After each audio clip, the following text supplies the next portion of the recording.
BJP के चाणक्य यानी केंद्रीय गृह मंत्री अमित शाह जो कहते हैं वो साबित करके भी दिखाते हैं।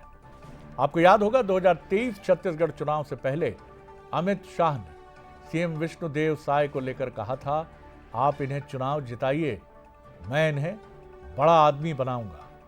और सीएम बनाने की बारी आई तो बीजेपी विधायक दल का नेता विष्णुदेव साय को चुना गया। अब गृह मंत्री अमित शाह ने रविवार को तमिलनाडु में कहा कि 2026 में तमिलनाडु में भगवा लहराएगा, यहां एनडीए की सरकार बनेगी। सबसे पहले आपको अमित शाह का वो बयान सुनवाते हैं जिसमें उन्होंने ये दावा किया। मैं रहता तो दिल्ली में हूं, मगर मेरे कान तमिलनाडु पर लगे हुए रहते हैं। ये मुख्यमंत्री जी कहते हैं कि अमित शाह डीएमके को नहीं हरा सकते। स्टालिन साहब, आप सही कहते हो, मैं डीएमके को नहीं हरा सकता, मगर तमिलनाडु की जनता डीएमके को हरा सकती है। अमित शाह ने यह भी कहा कि वो रहते दिल्ली में हैं लेकिन उनके कान तमिलनाडु में हैं।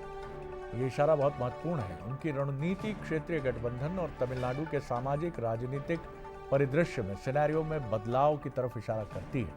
आखिर ये समझने की बड़ी जरूरत है कि शाह साहब के इस दावे का आधार क्या है। चलिए समझने की कोशिश करते हैं। बीजेपी और एआईएडीएमके का फिर गठबंधन होने के आसार हो सकते हैं।